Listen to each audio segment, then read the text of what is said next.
Okay friends, કેમ છો? મજામાં? હવે આજે આપણે આગળ વધીએ અને જે પાછળનું જે પોર્શન બાકી છે એને ઝડપથી રિકોલ કરી લઈશું. તો જો ચેપ્ટર નંબર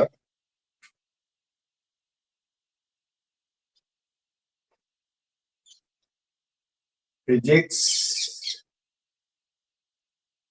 ચેપ્ટર 13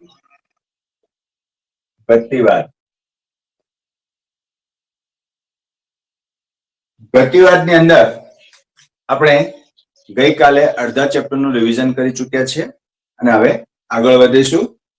આગળનો જે પ્રશ્ન છે એ છે કે વાયુના ગતિવાદની અંદર ટેમ્પરેચર વધે અને ઘટે તો વાયુના જે અણુઓ છે તે કઈ રીતે અનિયમિત ગતિ કરતા હોય છે?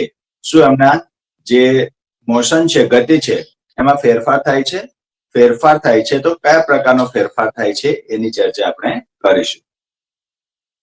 આ જે સૂત્ર છે એ સૂત્ર માટે આપણે ઓલરેડી જે ગઈકાલે લાસ્ટ સૂત્ર જે તારવેલું છે એનો જ આપણે ઉપયોગ કરી અને આગળ વધીશું. બરાબર? તો આદર્શ વાયુનો જે દબાણની જે સૂત્ર છે, તાપમાન સાથે વાયુના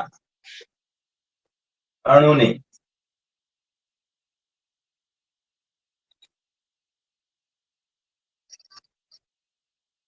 વર્તણૂક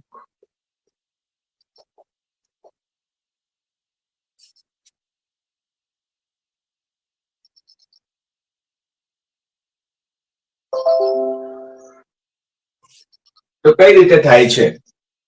તો આપણે ગઈકાલે જે દબાણનું સૂત્ર મેળવેલું હતું આદર્શ વાયુ માટે, એ સૂત્ર શું તારવેલું હતું?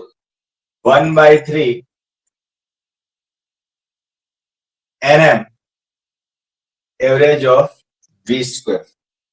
આ પ્રકારનું સૂત્ર આપણે તારવેલું હતું. હવે આ જે nm છે એ nm ને આપણે ઘનતા રો કઈ હતી? તો એવરેજ ઓફ v સ્ક્વેર. અહીંયાથી સીધે સીધું આપણને એક પ્રશ્ન એટલે કે સૂત્ર મળે છે જે આપણે પછી તારવીએ છીએ, પણ આજે પહેલા જ તારવી દઈએ છીએ. આના આધારે તમારે એની ઝડપ મેળવવાની હોય, એવરેજ ઓફ v સ્ક્વેર, તો સૂત્ર શું થઈ જશે? 3p upon rho. અને આપણે RMS એટલે શું? રૂટ મીન સ્ક્વેર ભણી ચૂક્યા છીએ, બરાબર છે ને? તો રૂટ મીન સ્ક્વેર કરીએ તો જો રૂટ અને સ્ક્વેર તો છે જ, હવે મીન કરવું, સ્ક્વેર અને એવરેજ તો છે, હવે રૂટ કરવું પડે, તો આના ઉપર આપણે સ્ક્વેર કરી દઈએ તો આની ઉપર પણ આપણે અંડર રૂટ ઓફ કરવું પડશે. અને આ જે વેલ્યુ છે એ શું છે? અંડર રૂટ ઓફ સ્ક્વેર, એટલે કે RMS રૂટ મીન સ્ક્વેર, જેને આપણે શું કહીએ છીએ? VRMS કહીએ છીએ. તો VRMS ની જે ફોર્મ્યુલા છે દબાણ અને વાયુની ઘનતાના સંદર્ભમાં, એ આપણને આ મળે છે. તો VRMS is equal to under root of 3p by rho. Clear? હવે ધારો કે આને આપણે આગળ વધારીએ તો શું થાય છે? જો રો ઘનતા બરાબર શું થાય? દળ ભાગ્યા કદ. તો વાયુ પાત્ર જે છે, વાયુ પાત્રની અંદર રહેલો જે વાયુ છે એનો કુલ દળ આપણે કેટલો ધારેલો છે? Capital M. અને એનું જે કુલ કદ છે તે કેટલું છે? v. હવે આ જે v છે એને આપણે સ્મોલ કરી દઈશું, એટલે આ વેગ છે અને આ જે છે તે કદ છે. બરાબર? તેવી રીતે અલગ પાડી દેવાનું. હવે આ જે કુલ દળ m છે એ કુલ દળ m કેવી રીતે મળે? તો કે એક કણનું દળ સ્મોલ m અને એની અંદર રહેલા કુલ કણોની સંખ્યા કેટલી છે? Capital n. તો કેપિટલ n ઇન્ટુ m એટલે દળ થઈ ગયું, અને છેદમાં v આવે છે, એવરેજ ઓફ વેગ નો વર્ગ. તો p બરાબર 1/3. હવે આ જે વેલ્યુ છે કેપિટલ n બાય v, એટલે કે કુલ અણુઓની સંખ્યા ભાગ્યા એનું કુલ કદ. તો કુલ અણુઓની સંખ્યા ભાગ્યા કુલ કદ તો શું થાય? એકમ કદ દીઠ રહેલા અણુઓની સંખ્યા, જેને આપણે શું કહે છે? Small n. તો 1/3 small n m average of v square.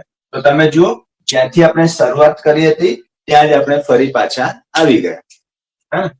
તો આ જે ફોર્મ્યુલા છે આના આધારે આપણે VRMS જે છે તે રૂટ મીન સ્ક્વેર ફોર્મ્યુલા તારવીએ તો VRMS શું થાય છે under root of 3p by clear. હવે આની અંદર આગળ વધીએ. દબાણની જે ફોર્મ્યુલા છે એમાં સમીકરણને બંને બાજુ જે છે એ આપણે કદ v વડે ગુણી દઈએ છીએ. p into v. તો p into v કરીએ તો 1/3 v into small m average of v square થાય. તો pv હવે જો તમે કે આ જે v છે એ શું છે કુલ કદ છે અને આ શું છે સ્મોલ m. સ્મોલ m એટલે શું છે એકમ કદ દીઠ રહેલા અણુઓની સંખ્યા. આ જે m છે એને શું કહેવાશે દળ, એક અણુનું દળ.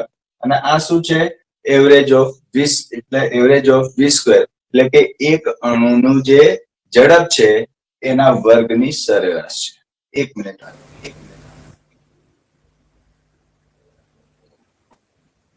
હાલો હા કઈ પછી આવજો ને.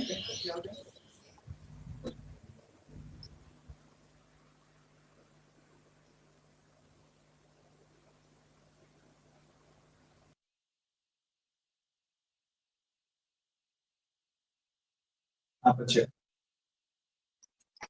ઓકે તો એક કહેવાનું તો આપણે જે ફોર્મ્યુલા આટલા સુધી ડિરાઈવ થઈ છે. હવે આપણે આને આગળ વધારી દઈએ તો આપણે અહીંયા શું કર્યું છે કદ v વડે બંને બાજુ આપણે ગુણી નાખ્યું છે. તો કદ v વડે ગુણી નાખીએ છીએ તો અહીંયા શું થાય છે pv. હવે અહીંયા જુઓ એકમ કદ દીઠ રહેલા અણુઓની સંખ્યા અને આ બાજુ શું છે કુલ કદ. હવે એને તમે થોડુંક ધ્યાનથી જુઓ તો કુલ કદ સ્મોલ m કોની જગ્યાએ લખ્યા હતા કેપિટલ N બાય v. તો કેપિટલ N બાય v તો v કેન્સલ થઈ જશે. તો આની જગ્યાએ ફરી પાછું શું લખાશે કેપિટલ M.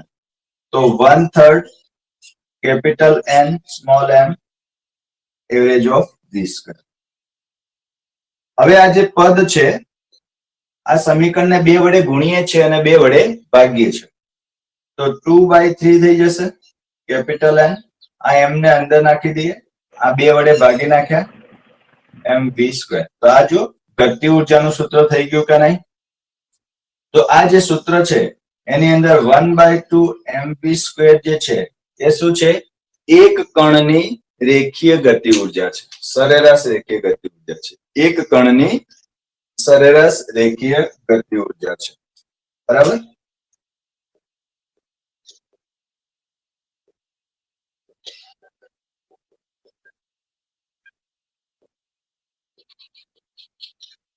અને એને n વડે મલ્ટીપ્લાય કરી દઈએ તો એ શું થશે n કણોની આંતરિક ઉર્જા થઈ જશે.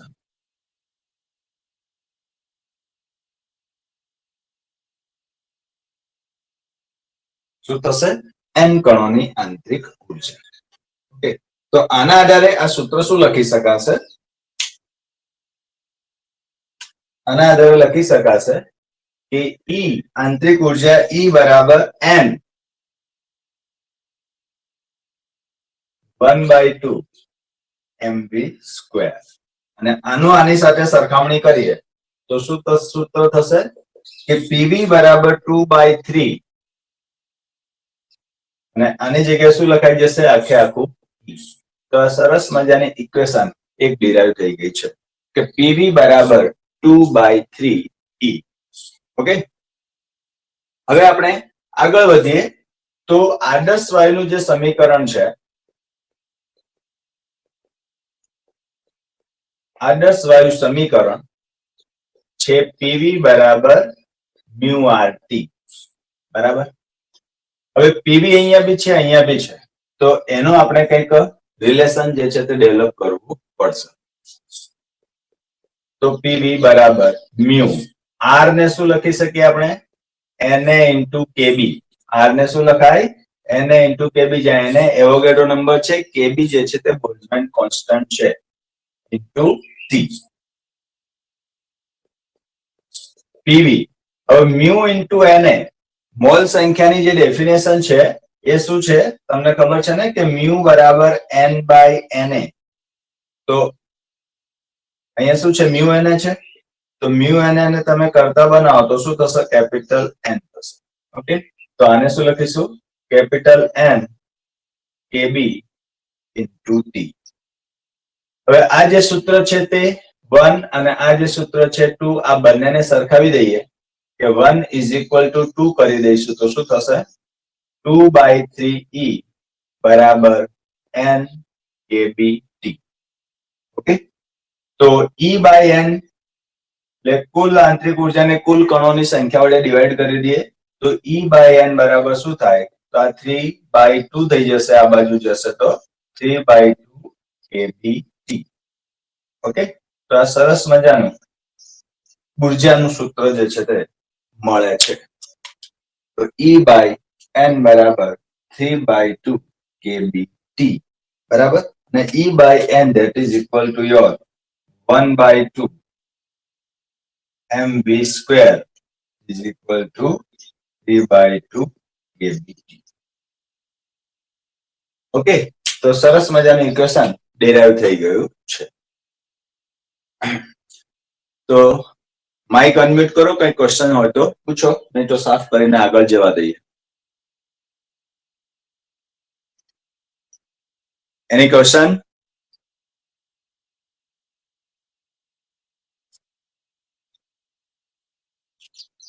હેલો, એની ક્વેશ્ચન નથી ને? કોઈ બોલતું જ નથી ભાઈ, કંઈક તો એકાદ રિપ્લાય આપો, ખ્યાલ આવે. હા બોલો. Hello sir. હા ભાઈ, એની ક્વેરી છે આમાં?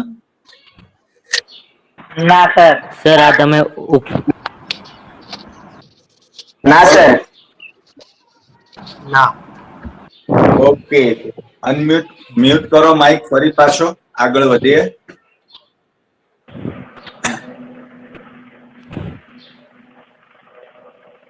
જો અહીંયાથી એક ઇમ્પોર્ટન્ટ જે છે એ કોન્સેપ્ટ નીકળે છે 1/2 mv square is equal to 3/2 kBT. ભાઈ માઇક મ્યુટ કરો ઝડપથી. આમાંથી જે છે તે સરસ મજાનો કોન્સેપ્ટ નીકળે છે કે ભાઈ અણુઓની જે ગતિ છે એ ટેમ્પરેચર પર ડિપેન્ડન્ટ છે કે નહીં, છે તો કેવી રીતે? તો આ જે સૂત્ર છે એની અંદર તમે જુઓ કે 3/2 KB તો કોન્સ્ટન્ટ છે, KB બોલ્ટ્ઝમેન કોન્સ્ટન્ટ છે 1.38. આ જે KB ની જે વેલ્યુ છે ને એ છે 1.38 ગુણ્યા 10⁻23 જૂલ પર કેલ્વિન, બરાબર છે? તો આ 3/2 KB તો કોન્સ્ટન્ટ છે, તો 1/2 mv સ્ક્વેર જે છે ઇઝ ડાયરેક્ટલી પ્રોપોર્શનલ ટુ શું થઈ ગયા T. એટલે કે કણોની જે ગતિ ઉર્જા છે એ એના ટેમ્પરેચર પર આધાર રાખે છે, અને આધાર કેવો છે? સમપ્રમાણનો આધાર છે. સીધે સીધો ઇન શોર્ટ, ટેમ્પરેચર વધુ હોય તો અણુઓની અનિયમિત ગતિ વધારે હશે, ટેમ્પરેચર લો હશે તો અનિયમિત ગતિ કેવી હશે? ઓછી હશે. અન્ડરસ્ટેન્ડ? ચાલો ત્યાર પછી આગળ વધીએ.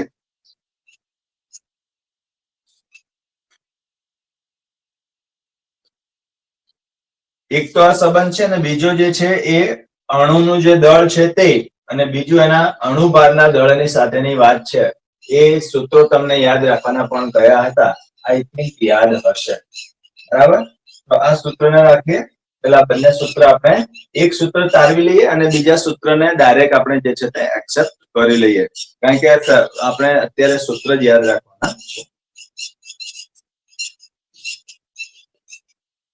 તો 1/2 mv square is equal to 3/2 kBT છે.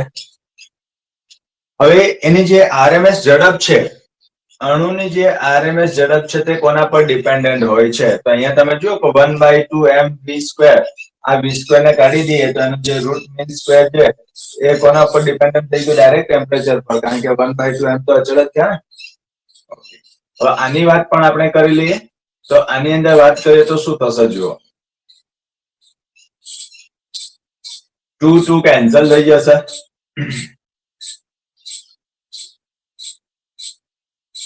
એવરેજ ઓફ વી સ્ક્વેર એમ આવી જશે ઉપર, 3m kbt, સોરી એમ જશે છેદમાં, અંશમાં છે ને, 3 kbt બાય m. હવે રૂટ મીન સ્ક્વેર જોઈએ છે એટલે કે વીઆરએમએસ જોઈએ છે, તો આનું આપણે અંડર રૂટ ઓફ સ્ક્વેર કરવો પડે, તો આનું બી અંડર રૂટ ઓફ સ્ક્વેર થશે, એટલે કે 3 kbt બાય m. આ એક અણુનું દળ છે, યાદ રાખજો ખાસ. હવે આને શું કહીએ છીએ આપણે? વીઆરએમએસ, તો under root of 3 kbt by m.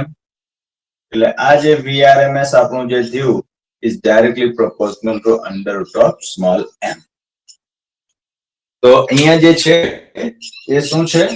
આની જે વીઆરએમએસ ઝડપ છે તે ટેમ્પરેચરના સમપ્રમાણમાં છે. અહીંયા એની આરએમએસ ઝડપ છે તે 1 બાય અંડર રૂટ ઓફ એક જે પરમાણુ છે એના દળના વ્યસ્ત પ્રમાણમાં વર્ગમૂળના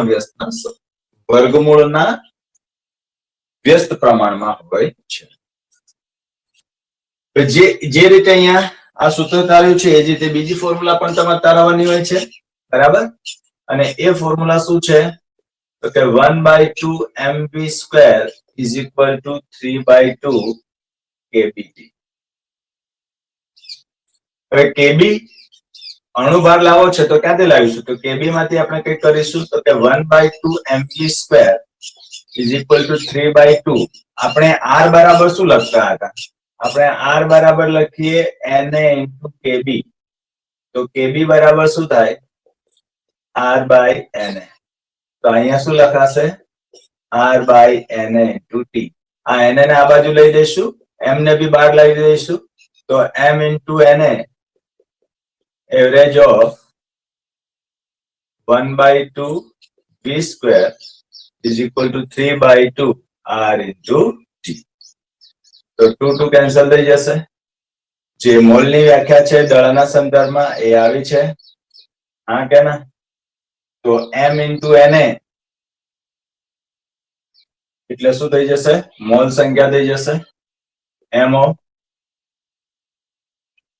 એક કણનું દળ ગુણ્યા એવોગેડ્રો નંબર જેટલા કણોની સંખ્યા, એને શું કહેવાય આપણે? અણુભાર, બરાબર? બીજું સૂત્ર છે તમારું n by na. તો બંનેને સરખાવશો તો તમને મળી જશે. તો આને કહેવાય mo. આ થશે v સ્ક્વેર 3rt. તો એવરેજ ઓફ v સ્ક્વેર બરાબર 3rt by mo. આમનું અંડર રૂટ ઓફ લઈ દઈએ, આને શું કહેવાશે? VRMS. તો 3RT by mo. So for that VRMS is directly proportional to 1 upon under root of mg. I think ખ્યાલ આવી ગયો હશે. તો જો આ એક ઇક્વેશન છે, આ એક બીજી ઇક્વેશન છે, આ થર્ડ ઇક્વેશન છે. ત્રણે ત્રણ ઇક્વેશન ઇમ્પોર્ટન્ટ છે એઝ એ ન્યુમેરિકલ અને એઝ એ કોન્સેપ્ટ, બરાબર? આમના આધારે સવારે જ દાખલો આપણે ગણી ચૂક્યા છીએ, બરાબર? યાદ હશે કે જે વાયુઓ હતા એક જ રૂમની અંદર જુદા જુદા વાયુઓ ભરેલા હતા અને પછી આપણને પૂછ્યું કે એમાંથી કયા જે વાયુ છે એની આરએમએસ ઝડપ જે છે એ વધારે હશે. ટેમ્પરેચર તો એક જ રૂમમાં હોય તો સેમ જ હોય. તો જે વાયુ ભારે હોય છે એ વાયુનું જે આરએમએસ ઝડપ ઓછી આવશે અને જે વાયુ હલકા હોય છે એની આરએમએસ ઝડપ વધુ આવશે. તો આપણે નિયોન જે વાયુ છે એ હલકો વાયુ છે અને એ વખતે આપણે કહ્યું કે નિયોન વાયુની જે ઝડપ છે તે કેવી હશે? વીઆરએમએસ ઝડપ વધારે હોય છે. અન્ડરસ્ટેન્ડ? ચાલો, અને આ જે છે આ એક અણુની દળ. જો કુલ અણુઓ એક અણુનું દળ દરેક વાયુની અંદર એક મોલની અંદર અણુઓની સંખ્યા તો સમાન જ હશે. તો જેનો અણુભાર વધુ હોય એના એક અણુનું દળ પણ વધુ હશે. જેનો અણુભારનું મૂલ્ય ઓછું હશે તેના એક અણુનું દળ પણ કેવું હશે? ઓછું હશે. ઓકે?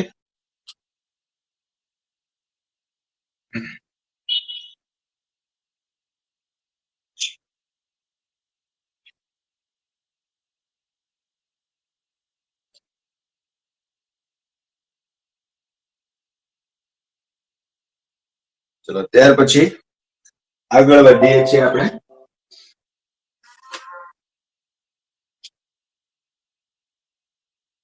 બહુ જ ઇમ્પોર્ટન્ટ કોન્સેપ્ટ છે જે બહુ સમજવાની જરૂર હતી. Degree of freedom.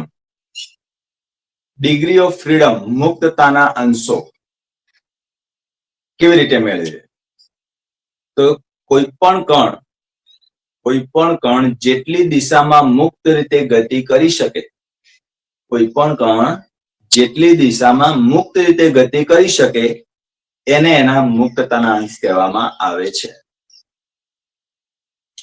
અથવા બીજી રીતે કહેવાય કે કોઈ પણ અણુ હોય, ગતિ કરતો હોય, જેટલી દિશામાં ગતિ કરતો હોય એ દરેક દિશામાં એની પાસે જે કુલ ઉર્જા રહેલી છે એ કુલ ઉર્જાને દરેક ડાયરેક્શનની અંદર જેટલી દિશામાં ગતિ કરી શકતા હોય એ દરેક દિશાની અંદર સમાન ભાગે ઉર્જાની શું કરી નાખે છે? વહેંચણી કરી નાખે છે. તો એ પણ જે છે તે શું થાય છે? મુક્તતાના અંશ થાય છે. કે કુલ ઉર્જા કેટલા ભાગમાં વહેંચાય? 3 ભાગમાં વહેંચાય તો એના મુક્તતાના અંશ કેટલા થશે? 3. 5 ભાગમાં વહેંચાય, મુક્તતાના અંશ કેટલા થશે? 5.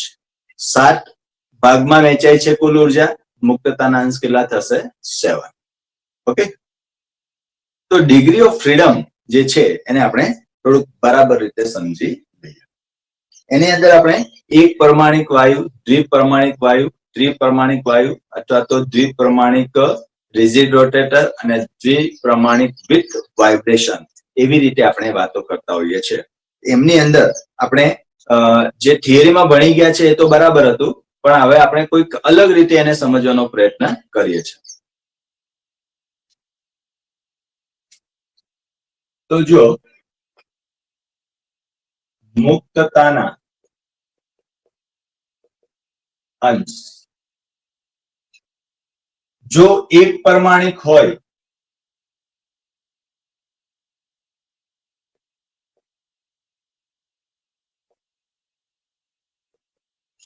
જો એક પરમાણિક વાયુ હોય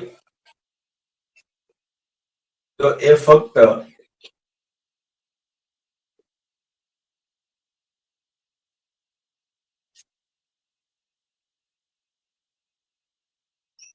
એક્સ, વાય, ઝેડ દિશામાં જ ગતિ કરી શકે.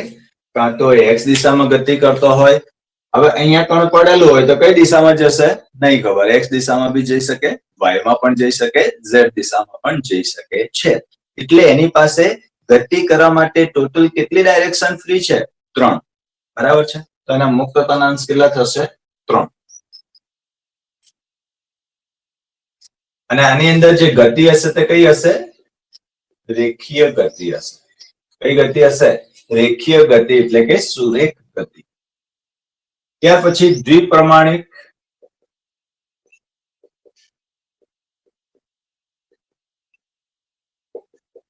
તો દ્વિપરમાણિક વાયુ જે છે તે આ ગતિ તો કરશે જ, એક્સ વાય ઝેડ તો કરશે જ, પરંતુ સાથે સાથે તમને અગાઉ બતાવ્યું હતું તે અનુસાર ધારો કે કોઈ કણ જે છે તે આવી રીતે ગતિ કરતું હોય તો આ જે છે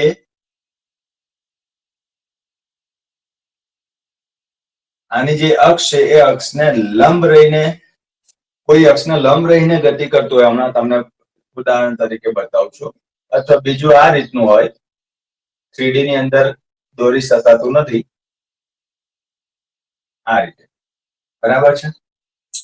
એટલે આ તમે જુઓ કે ધારો કે આ દ્વિપ્રમાણિક કણ છે, ધારો કે H2 છે. H2 એટલે H અને H, O2 એટલે O અને O, HCl એટલે H અને Cl. સમજ પડી ગઈ? એ એકબીજાથી કોવેલન્ટ બોન્ડથી જોડાયેલા હોય છે. તો ધારો કે આ H2 હોય તો H અને H થઈ ગયા, તો આ બંનેને જોડતી રેખા એમની અક્ષ થઈ ગઈ. હવે આ અક્ષને લંબ એટલે કે આ રીતે એને લંબ રહી અને આ કણ જે છે આવી રીતે ગતિ કરતું હોય. બરાબર. એક તો થઈ ગઈ આવી રીતે ગતિ, બીજી થઈ ગઈ આવી રીતે ગતિ. ખબર પડે છે? હા, એક આવી રીતે અને બીજી આવી રીતે. તો આ ચાર્ટ ગતિ, રોટેશનલ ગતિ બે રીતે થઈ શકે છે. તો મુક્ત ગતિ એટલે અહીંયા કઈ કઈ ગતિ થશે? રેખીય અને ચાક. બરાબર. ત્યાર પછી અહીંયા કહી દઈએ રિજિડ રોટેટર,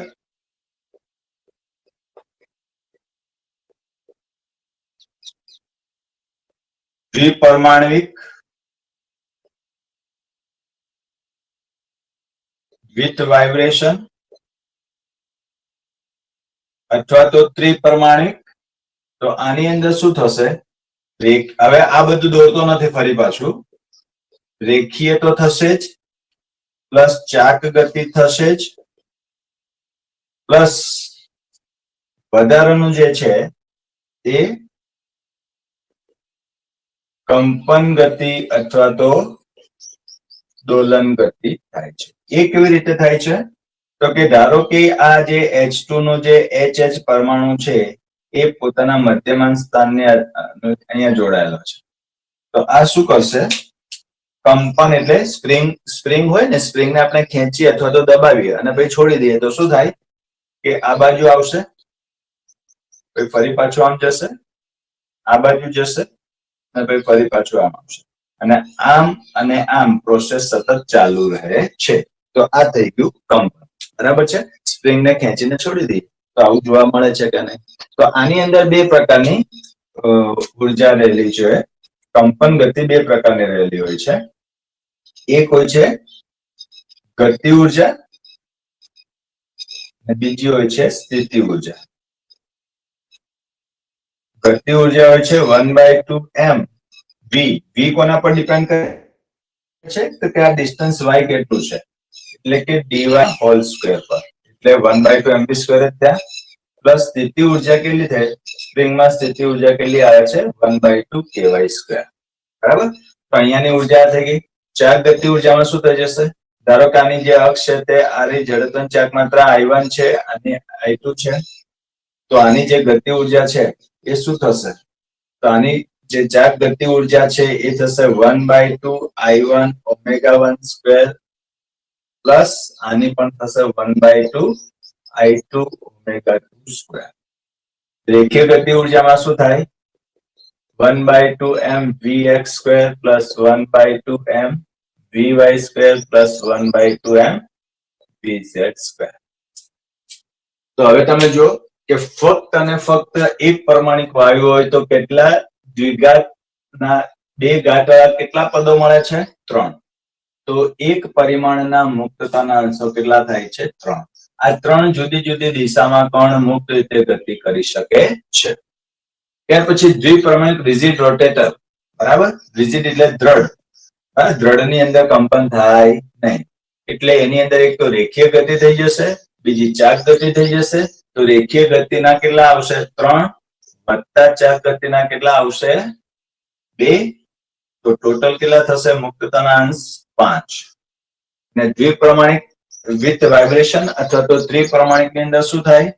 3 આવશે રેખીય, 2 આવશે ચાક ગતિ અને આ 2 આવશે પાછા કંપન ગતિના, એટલે +2. એટલે ટોટલ કેટલા થશે? 7. તો એક પરમાણિક વાયુના મુક્તતાના અંશ F બરાબર 3, દ્વિપ્રમાણિક વિથ રિજિડ રોટેટરના મુક્તતાના અંશ F બરાબર થાય 5 અને દ્વિપ્રમાણિક અથવા તો ત્રિપ્રમાણિક વિથ વાઇબ્રેશનના મુક્તતાના અંશ થશે 7. તો આ રીતે થાય છે. કેટલી રીતે ગતિ કરી શકે છે? જો x y z 3 રીતે ગતિ કરી શકે છે સ્વતંત્ર રીતે, એટલા માટે મુક્તતાના અંશ કેટલા થઈ ગયા? 3. અહીંયા કેટલી થાય? 3 તો ખરા જ, વત્તા આ 2 રીતે પણ થઈ શકે છે. તો વત્તા 2 થઈ ગયા એટલે થઈ ગયા 5. 5 જુદી જુદી રીતે ગતિ કરી શકે છે. ત્યાર પછી અહીંયા જોવા જઈએ તો 7 ટાઈમ્સ, 7 જુદી જુદી રીતે અહીંયા પદાર્થ ગતિ કરી શકે છે. તો 7 દિશામાં જો ગતિ કરી શકતું હોય તો એની પાસે રહેલી જે કુલ ઉર્જા છે એને આપણે 7 ભાગમાં ડિવાઈડ કરવી પડે, જે ઉર્જા સમવિભાજનનો નિયમ છે. અને ઉર્જા સમવિભાજનના આધારે જો આપણે પદાર્થ જેટલી દિશામાં ગતિ કરે છે એટલી દિશામાં ઉર્જાને સમાન રીતે વહેંચી દઈએ તો એ દરેક વહેંચાયેલી ઉર્જાનો જે મૂલ્ય છે અથવા તો એનું જે પદ છે એ આપણને શું આપે છે? એક મુક્તતાનો અંશ આપે છે. તો એક એવા 7 વખત વહેંચાય છે, તો મુક્તતા અંશ કેટલા થઈ જશે? 7. હવે આ જે મુક્તતાના અંશો છે એનો રોલ ક્યાં આવે છે? તો મુક્તતાના અંશોનો જે રોલ છે એ તમારું વિશિષ્ટ જે ઉષ્માઓના જે ગુણોત્તર છે અથવા તો વિશિષ્ટ ઉષ્માઓ છે સીપી અને સીવી, આ સીપી અને સીવી ને મેળવવામાં મહત્વનો ભાગ ભજવે છે. આપણને ખબર છે ને? આ તો કોઈ બીજા સ્ટુડન્ટ આવ્યા છે, જોઈ લઈએ 1 મિનિટ.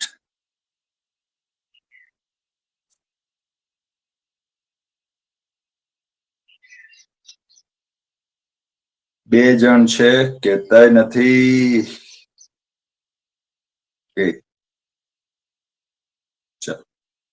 આની અંદર આ એપનો યુઝ આપણે જે કરીએ છીએ ને, તો એનો સૌથી મહત્વનો ફાયદો શું છે? એક તો આની અંદર ડેટા જે છે તે લો વપરાય છે. બીજું, તમે એક વખત લોગિન થઈ ગયા, જે લોકો ગઈકાલે થઈ ગયા હતા એમને આજે ડાયરેક્ટ જ જે છે તે લાઈવ વિડીયો જોઈ શકે છે અને મારે એક્સેપ્ટ કરવાની જરૂર રહેતી નથી. આજે જે લોકો પહેલી વખત જોડાયા છે એને જ મારે એક્સેપ્ટ કરવા પડે છે. આવતીકાલથી એ લોકો પણ જે છે તે ડાયરેક્ટ લેક્ચર જે છે તે જોઈ શકશે. મારે એમને એક્સેપ્ટ કરવાની જરૂર નથી. તમારો સંપૂર્ણ ડેટા મારી પાસે રહેશે કે કઈ વ્યક્તિ ક્યારે લેક્ચર જોયું હતું, કેટલા સમયમાં જતું રહ્યું છે, એ બધું જ આની અંદર જે છે તે ડેટા રહેતો હોય છે. બરાબર? એટલે ચિંતા નહીં કરવાની. તો મુક્તતાના અંશમાં સમજ પડી ગઈ? મુક્તતાના અંશ એટલે ડિગ્રી ઓફ ફ્રીડમ. પદાર્થ જેટલી રીતે મુક્ત ગતિ કરી શકે છે એટલી રીતે એની કુલ ઉર્જાને સમાન રીતે વિભાગવામાં આવે છે અને જે ઉર્જાનો જે દરેક પદ દ્વિઘાત વાળું પદ મળે છે એને આપણે શું કહીએ છીએ? ડિગ્રી ઓફ ફ્રીડમ કહીએ છીએ. બરાબર છે? ચલો હવે આગળ વધીએ. ચલો, ડિગ્રી ઓફ ફ્રીડમમાં કઈ ને કઈ કોન્સેપ્ટમાં સમજવામાં તકલીફ હોય તો બોલો ઝડપથી. Unmute your mic. કોઈ પ્રોબ્લેમ છે? ના ના ના સર, ના સર. નો સર. કોઈ નથી. અવાજ બહુ પાછળથી પહોંચે છે, ડીલે થઈને પહોંચે છે કે શું? મને લાગે ઊંઘી જાવ છો. ના ના રેડી સર. હા, એટલે જોવું પડે ને કે માઇક ક્યાં આવ્યું છે, મ્યુટ કરવાનું છે કે અનમ્યુટ કરવાનું છે. ઓકે, ચલો આગળ વધીએ.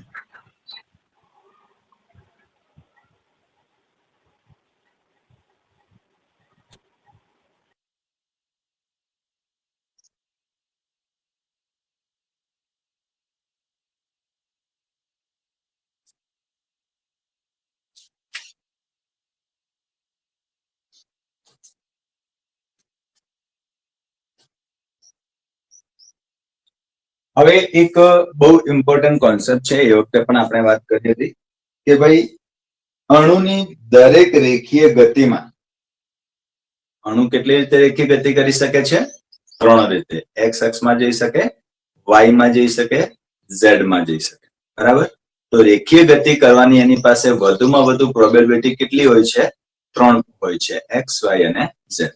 તો એ દરેકની સાથે સંકળાયેલી જે રેખીય ગતિ ઉર્જા છે એ કેટલી હોય છે? તો કે દરેક અણુની રેખીય ગતિમાં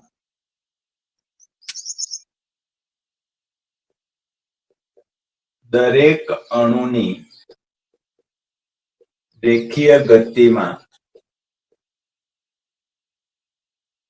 1/2 કેબીટી જેટલી ઉર્જા હોય.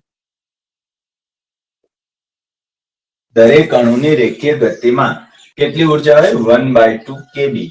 તો એક પરમાણિક વાયુ હોય તો એના મુક્તતાના અંશ કેટલા થઈ ગયા? 3. એટલે કે એની 3 આવશે. તો 1/2 કેબીટી પ્લસ 1/2 કેબીટી પ્લસ 1/2 કેબીટી. તો જે અણુ છે એની કુલ ઉર્જા કેટલી થઈ જશે? 3/2 કેબીટી. સમજ પડી ગઈ? તો રેખીય ગતિ કરતું હોય છે ત્યારે એની દરેક બાજુની સાથે જોડાયેલી જે ઉર્જા છે કેટલી થશે? 1/2 કેબીટી. તો કુલ ઉર્જા કેટલી છે? 3/2 કેબીટી. રેખીય ગતિ કેટલી રીતે કરી શકે છે? 3 રીતે. એટલે મુક્તતાના અંશ કેટલા થયા? 3. 3 થયા તો ઉર્જાને 3 વડે વિભાગી નાખે તો 3/2 કેબીટી ને 3 વડે ડિવાઈડ કરે તો શું થાય 1/2 કેબીટી. તો ઉર્જા સમવિભાજનનો નિયમ થઈ જાય. બરાબર. એ જ રીતે દરેક અણુની ચાક ગતિમાં જે ઉર્જા છે એ પણ કેટલી હોય છે 1/2 કેબીટી જેટલી જ હોય છે. કેટલી હોય છે 1/2 કેબીટી. અને દરેક અણુની કંપન ગતિમાં કંપન ઉર્જા કેટલી હોય છે કંપન આગળ પાછળ એટલે 2 × 1/2 કેબીટી that is equal to કેબીટી જેટલી હોય છે. તો આ ખાસ યાદ રાખવાનું છે તમારે કે રેખીય ગતિમાં 1/2 કેબીટી, ચાક ગતિમાં 1/2 કેબીટી અને કંપન ગતિમાં કેબીટી. યાદ રહેશે ને? હવે એમની આગળ ડિગ્રી ઓફ ફ્રીડમ લગાડી દઈએ તો જેટલી રીતે મુક્ત ગતિ કરી શકે એટલી રીતે એની ઉર્જા આવશે. તો F ધારો કે મુક્ત તનાંશ લઈએ તો F/2 કેબીટી, F/2 કેબીટી અને F કેબીટી થઈ જશે. બરાબર. તો આ ખાસ યાદ રાખવાનું છે. કોઈ પણ જગ્યાએ તમને પૂછે કે ભાઈ રેખીય ગતિ સાથે સંકળાયેલી ઉર્જા કેટલી તો કે 1/2 કેબીટી દરેક ડાયરેક્શન દીઠ. એ જ રીતે ચાક ગતિની ઉર્જા કેટલી થશે 1/2 કેબીટી જેટલી થશે અને કંપન ઉર્જા કેટલી થશે તો કેબીટી જેટલી થાય છે. જ્યાં કેબી શું છે બોલ્ટ્ઝમેન કોન્સ્ટન્ટ. વેલ્યુ કેટલી છે 1.38 × 10⁻23 જૂલ/કેલ્વિન. ઓકે ચલો.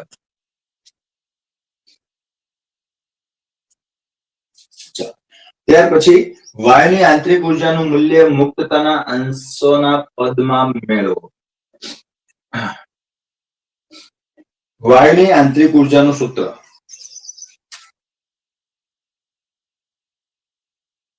વાયુની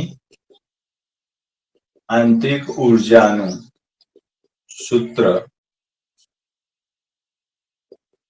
મુક્તતાના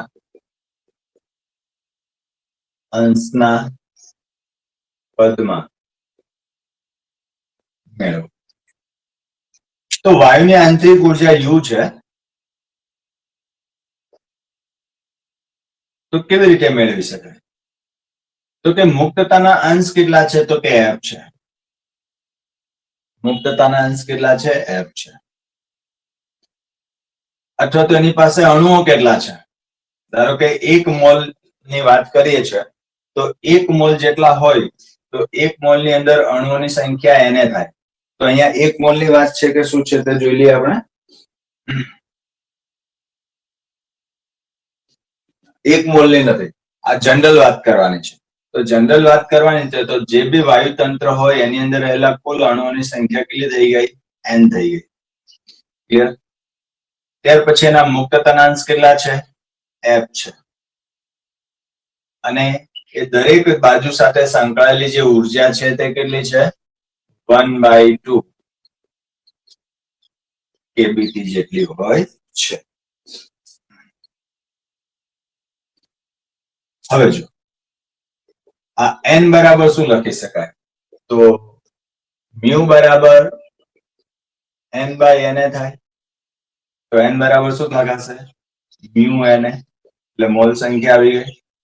F 1/2 કેબીટી.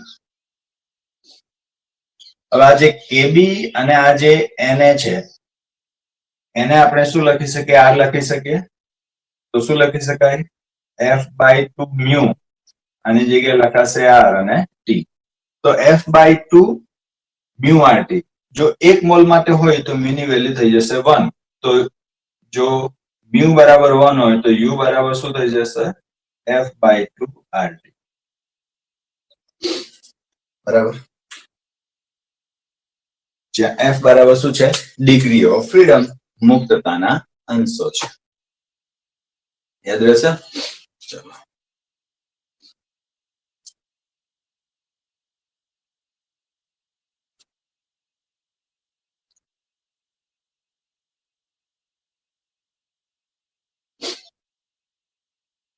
ત્યાર પછી વિશિષ્ટ ઉષ્મા ક્ષમતા આપણે મેળવવાની છે. તો વિશિષ્ટ ઉષ્મા ક્ષમતા આપણે એક પ્રમાણિક વાયુ માટે મેળવી.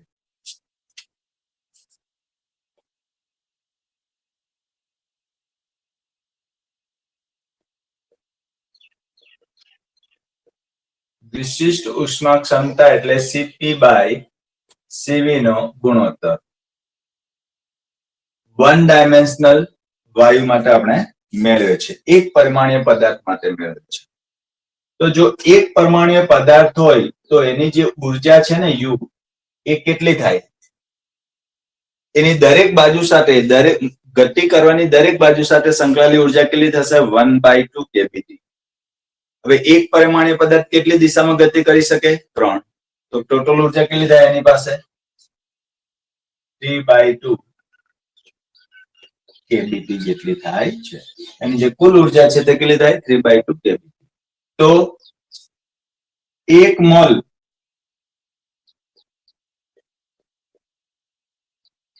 વાયુની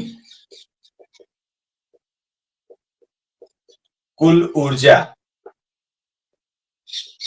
તો U બરાબર 3/2 kBT into Na. હવે kB into Na બરાબર શું થશે? R. એટલે 3/2 R into.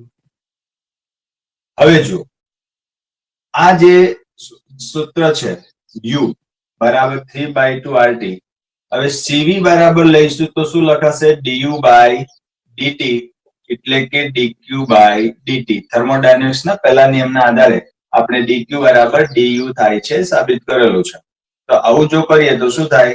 d by dt 3/2 RT. dt જતા રહેશે તો CV કેટલા થાય? 3/2 R. CV કેટલા થઈ જશે? 3/2 R. અને R ની વેલ્યુ કેટલી છે? 8.31. તો CV કેટલા થાય?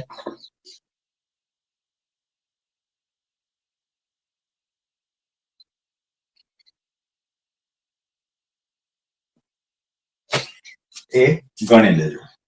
બરાબર છે. એ જ રીતે CP. તો CP કેવી રીતે મેળવી શકાય? તો CP minus CV is equal to આ સૂત્ર બી આપણે તારવેલું છે. ઓકે. તો CP બરાબર શું થાય? R plus CV. તો R plus CV, CV કેટલા છે? 3/2 R. હવે શું થશે બંનેમાંથી? R કોમન કાઢી લઈએ તો શું થશે? 1/3/2. તો શું થશે? 5/2 R CP. આ ના કરો તો બી ચાલશે. તો હવે CP by CV નો ગુણોત્તર લો તો 5/2 R અને છેદમાં 3/2 R થાય તો ગુણોત્તર જવાબ આવશે 5/3. અને 5/3 ની વેલ્યુ થશે તમારી 1.67.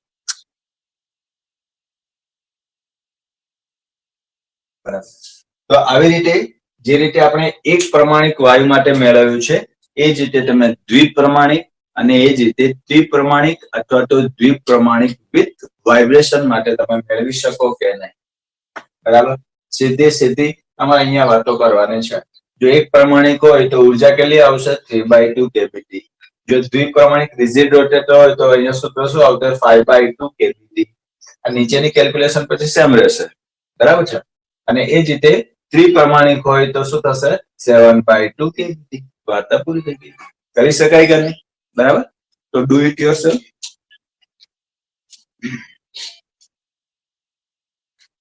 હવે CP અને CV નો જે ગુણોત્તર છે એને આપણે શું કહીએ છીએ? ગેમા કહીએ છીએ.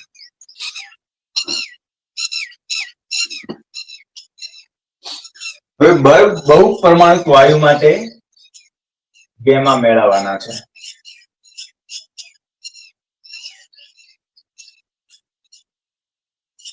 કોના માટે? બહુ પરમાણુક વાયુ.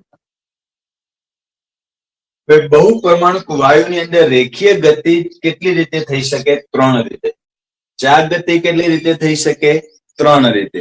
જો દ્વિપરિમાણમાં હોય તો ભાઈ થાય ને, દ્વિપ્રમાણમાં હોય તો જો એક તો આમ થાય અને બીજી આમ થાય. અને ત્રિપરિમાણમાં હોય તો આ બે જે ડાયરેક્શન છે, એક તો આ જે એક્સ અક્ષ છે આ એક્સ અક્ષ છે બરાબર, તો એક્સ અક્ષને લંબ આ રીતે તો ગતિ કરશે જ બરાબર.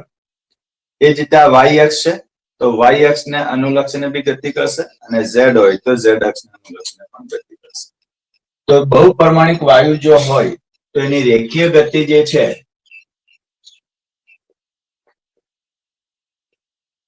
ત્રણ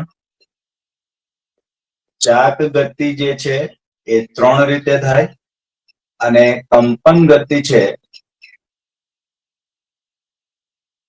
એ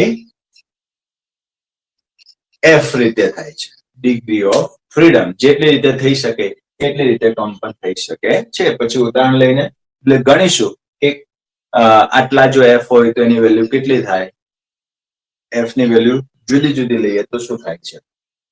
તો એના આધારે જોઈએ તો બહુપરિમાણિક વાયુની જે કુલ ઉર્જા છે એક બહુપરિમાણિક વાયુ છે એની કુલ ઉર્જા છે તે કેટલી થાય, તો ગતિ ઉર્જા એટલે કે 3 રેખીય ગતિ થાય તો એક ની કેટલી થાય 1/2 kbt થાય. તો 3 રીતે થાય તો 3/2 kbt પ્લસ ચાક ગતિમાં બી 3/2 kbt પ્લસ કંપનની અંદર kbt થાય. તો એફ રીતે એફ નંબર છે એફ kbt, તો આટલી રીતે થાય.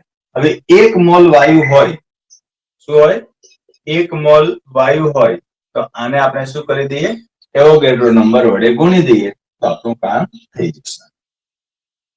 તો કુલ ઉર્જા 1 મોલ વાયુની કુલ ઉર્જા શું થશે, તો હવે આની અંદર તમે જો શું થશે, કેબીટી કેબીટી કેબીટી કોન્સ્ટન્ટ છે બહાર આવી જશે એટલે સોરી કોમન છે તો 3/2 પ્લસ 3/2 પ્લસ એફ કેબીટી એને અથવા તો ટી પછી લખી આની જગ્યાએ શું લખાઈ જશે આ 3/2 પ્લસ 3/2 6/2 6/2 એટલે શું થઈ જશે 3. તો 3 પ્લસ એફ અને આને લખાય છે આર ઇન્ટુ ટી. તો આ થઈ ગયા આપણા વી. તો આના ઉપરથી સીવી આપણા કેટલા થાય, તો સીવી આપણા થશે 3 પ્લસ એફ ઇન્ટુ આર. વિકલન કરે ને ટેમ્પરેચર ની સાપેક્ષે તો ટી કેન્સલ થઈ જાય તો સીધે સીધું હવે તો લખી શકીએ ને. ઓકે, સીપી કેટલા થાય, તો CP minus CV is equal to R. તો સીપી બરાબર સીવી વત્તા 3 પ્લસ એફ પ્લસ આર.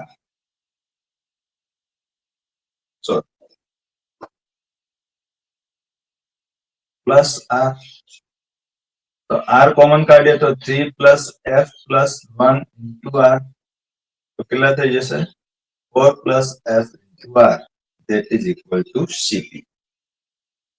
હવે ગેમા વિશિષ્ટ ઉષ્માનો ગુણોત્તર તો સીપી બાય સીવી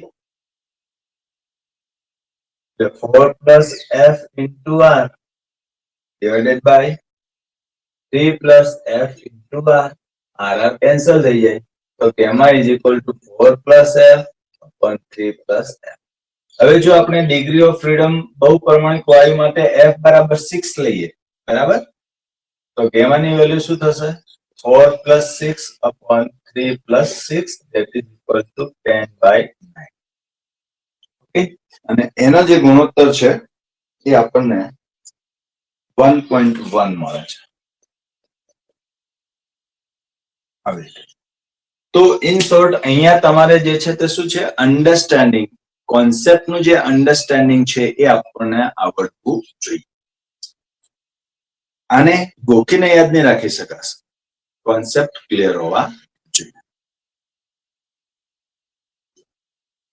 ત્યાર પછી કોઈ પણ વાયુ માટે એમના જે વિશિષ્ટ ઉષ્મા ક્ષમતા સીપી બાય સીવી એટલે કે ગેમા કેવી રીતે ડાયરેક્ટ મેળવી શકાય છે એનું સૂત્ર તમારે યાદ રાખવાનું છે. ગેમાનું સૂત્ર કોઈ પણ માટે સીધે સીધું લખવા માટે છે ગેમા બરાબર 1 પ્લસ 2/f, જ્યાં f શું છે ડિગ્રી ઓફ ફ્રીડમ, મુક્તતાના અંશ છે. હવે જો એક પરમાણિક વાયુ હોય તો F બરાબર કેટલા લખાશે 3. 3 અહીંયા છે, અહીંયા 3 લસા લેવો પડશે, 3 એટલે 5. 5/3 બોલા આવે છે કે નહીં? દ્વિપરમાણિક વિથ રિજિડ રોટેટર લઈએ તો અહીંયા કેટલા આવશે 5. 5 + 2 7, તો 7/5 આવશે કે નહીં? વિથ વાઇબ્રેશન લઈએ તો 7, એટલે શું થાય 9/7. સમજ પડી ગઈ? તો આ સૂત્ર તમે યાદ રાખો, એટલે આ સૂત્ર યાદ હોય અને ડિગ્રી ઓફ ફ્રીડમ પણ તમને યાદ હોય તો આટલી બધી જે કેલ્ક્યુલેશન કરવી પડે છે વિશિષ્ટ ઉષ્માના જે ગુણોત્તર મેળવવા માટે, આટલી જે કેલ્ક્યુલેશન કરવી પડે છે, આ સૂત્ર તમને એ કેલ્ક્યુલેશન માંથી મુક્ત કરી દેશે. સીધો આન્સર આપણને મળી જશે. ગેમા બરાબર 1 + 2/f. ઓકે, તો જુઓ બરાબર. એને જોઈએ કોઈ બીજા સ્ટુડન્ટ્સ આવ્યા હોય તો.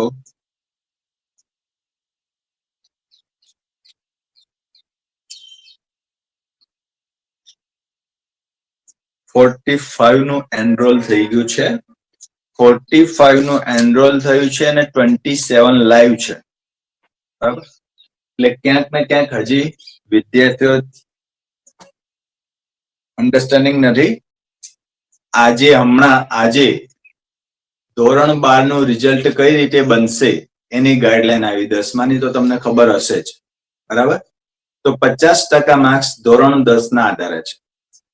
ધોરણ 10 માં તમારા જે ટકા આવ્યા છે 100 માંથી એટલા આવ્યા, તો 50 માંથી કેટલા થાય છે એ પ્રમાણે 50% માર્ક્સ ધોરણ 10 ના આધારે મુકાશે. 11મા ધોરણની આપણી જે એક્ઝામ્સ થયેલી હતી, પહેલી અને બીજી, એ જ રીતે 12મા ધોરણ વાળાની બી થયેલી હતી 11માની, એમના 25% માર્ક્સ મુકાશે. અને 12મા ધોરણની અંદર એમની જે યુનિટ ટેસ્ટ લેવાય છે પહેલી અને બીજી, એના આધારે બીજા 25% માર્ક્સ મુકાશે.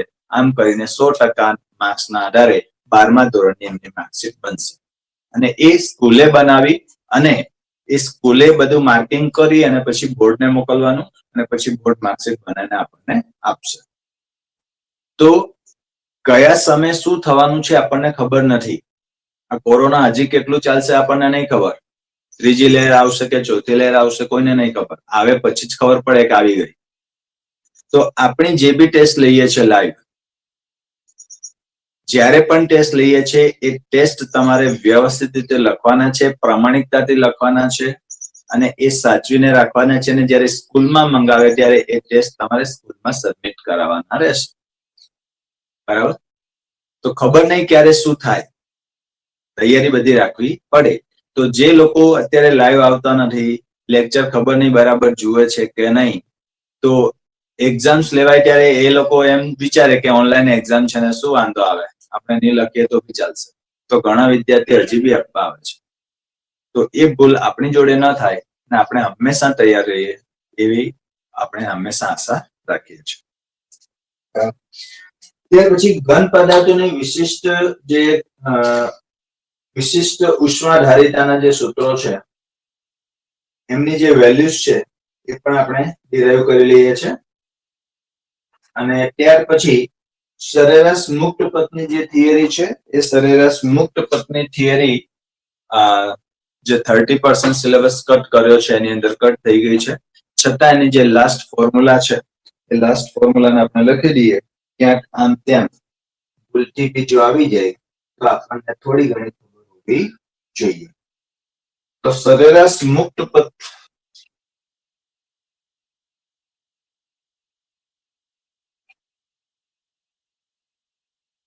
સરેરાશ મુક્ત પથ એટલે શું? તો ધારો કે આ જે કણો છે, વાયુના આ બધા કણો છે, એ ગતિ કરે છે. કોઈ એક કણને ગતિ કરવાની ધારીએ તો આ કણ અહીંથી અહીંયા ગતિ કરે, આની સાથે અથડામણ થઈ ગઈ.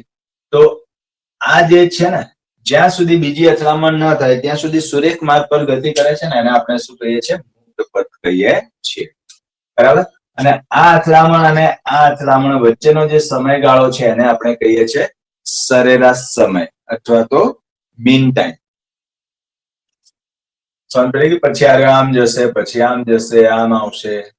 વાયુ આવી રીતે ગતિ કરતા હોય છે. તો આ જે સરેરાશ મુક્ત પથ છે એની જે ફોર્મ્યુલા છે એ છે 1/n πd². અને બીજી એક ફોર્મ્યુલા છે એ છે 1/√2 n pi d સ્ક્વેર. આ બે સૂત્રો છે એ થોડાક યાદ રાખી લેવાના, બીજી કોઈ ચર્ચા કરવાની નહીં. બરાબર? ક્યાંક MCQ માં બી સૂત્ર પૂછાઈ જાય, ભૂલથી પૂછાઈ જાય, શું કરવાનું? તો યાદ રાખી દઈશું. તો અહીંયા આપણું જે ચેપ્ટર જે છે એ રિવિઝન તરીકે પૂરું થાય છે. તમને કઈ ડાઉટ હોય તો પૂછો ઝડપથી. લગભગ કલાક જેવો સમય થઈ ગયો છે, 5:30 થઈ ગયા છે. કાલ કરતા પણ આજે વધુ થઈ ગયું છે. બોલો ઝડપથી, માઇક અનમ્યુટ કરો.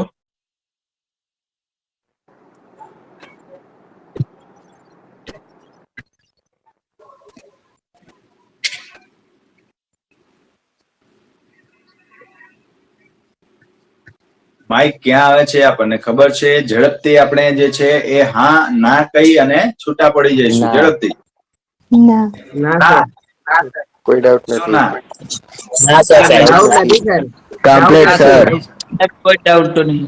કોઈ ડાઉટ નથી. પછી કમ્પ્લીટ આનું જે સ્ટ્રીમિંગ થાય છે તે કયા પ્રકારનું લાગે છે તમને? અગાઉ જે સ્ટ્રીમિંગ થતું હતું આપણું Google Meetમાં બરોબર અને આનું સારું લાગે, પહેલા કરતા સારું છે. સારું. આની અંદર ફાવે છે ને બધું છે ને? હા સર. હા સર. આમાં સારું રહે સાહેબ. સારું રહે છે ને? એકદમ ઘૂઘરા જેવું. સવારના સમયમાં તમારા બધાની પાસે મોબાઈલ અવેલેબલ હશે કે નહીં એમ તો પછી હશે હા સર. સર હા સર. હા સર છે. એકાદ બે દિવસ ત્યાં પણ આપણે સવારની અંદર બી પ્રયત્ન કરીશું અને કેટલા વિદ્યાર્થીઓ જોડાય છે એ રીતે. બરાબર? એકાદ બે ઓકે બાય. સાહેબ આ ટાઈમ તો કેટલા વાગે લેશો?